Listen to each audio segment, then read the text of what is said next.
Hello friends. So this video we will be talking about karma and rebirth and many other spiritual things. There has been a recent debate in Tamil Nadu as to what is this karma and how this karma is related to everyday life. If we have to talk about karma, we have to go back a little bit. So around some 10,000 years or 40, 50,000 years ago, what is the point is that it starts with the concept of death. You may think that death is a natural phenomena, but 50,000 years ago or 40,000 years ago, death was not natural. And if you think about it, people who were very close to you, if they suddenly disappear, there arises a lot of anxiety in our mind. So what happened is that those 50,000 years ago, those people, what they did was they came up with this concept of a soul. Soul, in relative terms, we also use soul. But what they used soul for was to have a peace of mind when people who they know disappear.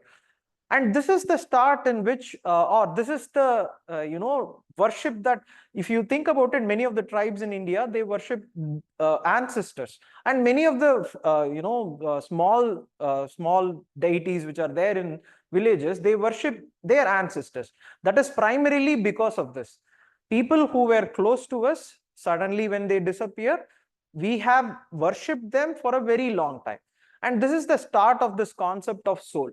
But what happened after this was, these souls were thought to be the reasons for some uncertainties in life. Or assuming that these souls, if they were happy, they would be doing good things to you. Good crop, good rainfall, good health, and things like that. These ancestors, if they are not happy, what we thought was they would, give down drought, many other problems, no rainfall, and things like that. What they then did was they ascribed superpowers, or these souls they thought were living in the mountains, living in the living in the rainfall, living in many other places, trees. So we started worshipping all these things. So what does it have to do with karma? If you see, it always has to have an point where it comes to human life. When it comes to human life, when people started gathering together, this was after this Neolithic period, and this was around 10,000 years ago. When people started grouping together, they could not control them. Now, if you see, when they were living in the forest in a small band, they were happy that their ancestors were happy. So they gave them whatever was necessary. But once you start coming to the cities, in an urbanized setup, when people are more, you cannot control them beyond a particular limit. This is where they used that concept of a soul to control a human being, because they divided soul and body. Body was controlled by the chief, soul had to be controlled by a supernatural power. So all these ancestors who were there in these trees and things like that, and also the soul somebody has, what they thought was this soul would go and join the soul of the ancestors. This was the concept that they came up. Now the problem was that you could control the person using the laws that a king could make, but the control of the soul was altogether a different concept. And that's why this point of karma came about. Karma comes to a point where in even Dostoevsky, at one point, a Russian writer, he talks about this book where he talks about a person cannot be controlled unless his conscience is pure. So what he means is that how many laws we can have in this world, but a person cannot be controlled if his conscience or the soul does not adhere to the correct way of ethical way of doing. This is the concept that these people in the forest, because the laws were there, but you could not control everybody every time. And hence this concept of karma in India, this concept came in a very big way. But the problem arose as to the, you can see the question this is an essay question. There is always this conflict between the scientific man and this romantic man.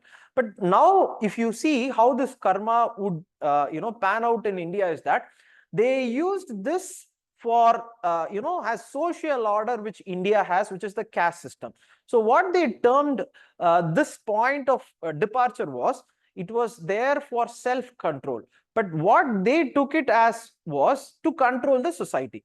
So society was ordered into an upper caste, lower caste, and many other things, and women. So all of them could be controlled using this one tool, instead of having this concept of every police person or somebody to man that person. You can have this karma instead, and you can control that person from wherever you are. And this actually, very closely, if you watch, this was around 500 BC. Till 500 BC, till 800 AD, there was no development in anywhere in this world. Because not only in India, they are European countries also had this concept of soul, or not soul. They also had this, blind beliefs that somebody was responsible. Somebody was responsible for all the drought which is happening. Some group was responsible for some problem which is happening. That's how they came up with this concept of witch hunting and so many other dangerous things that they did. What we have here is karma. So according to your karma, so that's what, in the debate it was said that, so according to the karma, you will be born as somebody else. This is an absurd, unscientific concept which was there 2000 years ago to control the society, which was unscientific, illiterate, or they did not know what to do. But what happened after this was, as you see in the question, always this romantic man will be won over by the scientific man. And this was one person who was also scientific. In order to, if you think about it, in Indian history, this was a person who wanted to stop this phenomena. He wanted to make you accountable, but he did not want that accountability to transfer for several generations. That's why, if you see, Buddhism will not have this concept of karma. Buddhism, first point itself, they will not talk about soul itself. They will not talk about karma. They will actually say the cycle of, no, they will not go into this aspect of cycle of rebirth, because for Buddha, it was eightfold path. Your job is to do good things now, to be good thing, to be ethical. Your job is not to have calculations for 7 generations. This was the point in which Indian society changed. But unfortunately, not able to take this forward. And as you might have seen in the history, Buddhism vanished from India due to several reasons are there. But this movement, if you see, stagnated the whole point of development innovation. This karma, or it's a fatalistic view in the sense that if you think that everything has been because of some other thing that you did which you have no idea, you will resign yourself. You will think that, okay, everything is going to happen according to my karma. Why should I work? If you go into that mode, or if you think that, okay, everything happens according to karma, maybe I may not have that karma to achieve that. This is a fatalistic view. Once you have that, the human endeavor to scientific man will disappear. The meaning of a scientific man is to keep on probing things, even if they fail. Even if they fail 100 times, a science keeps on probing. This is where this concept of Renaissance and Enlightenment started in Europe. This is the point of departure. Everything started to break. And what they gave was, so they had to give an idea. That's where they came up with this. The scientific man came up with this thought that the romantic man thought that it was karma, it was, fate, it was something destiny. But the scientific man gave an explanation. What you are saying as a soul living in all these thunders, mountains, and trees are not, souls living. They are natural laws. Each of the thunder, each of the cloud, each of the mountain, each of the things have a universal code of law. A scientific man should look into the code of law. This is where the second thing happened. Natural laws was taken and given to the human being as a natural right. This is the point where they, made sure that not your soul, gaining karma by the day and having calculated from the previous generation going to work out now. Instead, what they went for the, natural phenomena was, they said natural laws are there. Gravity is there, atoms are there, so many things. Genetics is there. So we have to gain what and all comes there. Next point of departure was natural rights.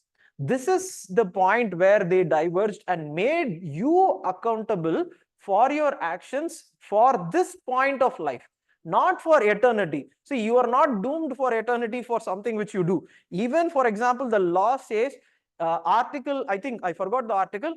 The article says double indemnity is prohibited. If you have been convicted of an offense, once you have been gone through the law and punishment, next time you cannot be convicted. But karma says if you do something, it is carried for generations. That's a very bad way of looking at something for making a person accountable.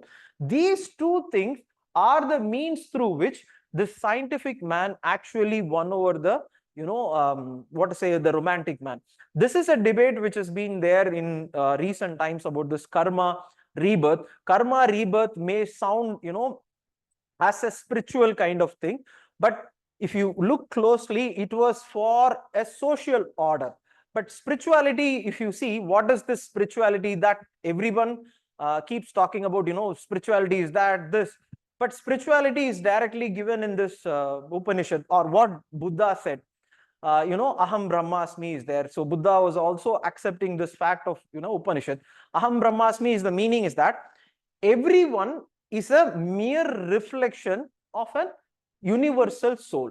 Everyone, if they say, even a person, so the point is that a person, male, female, dark, tall, short, differently abled, well versed with English, not well versed with English, good with Tamil, Russian, American, be it anyone, they are all mere reflections of the universal soul. Once you understand this, you go into the concept of knowing the truth of life. This is what Gandhiji wanted. This is what is actual spirituality. Spirituality is not pointing fingers at somebody and saying that you are like this because of your karma. No, it is spirituality is saying that you are as me, you and me and the universal soul. Every one of us are the same, equal in this life. And that's what our constitution says. Thank you. All the best.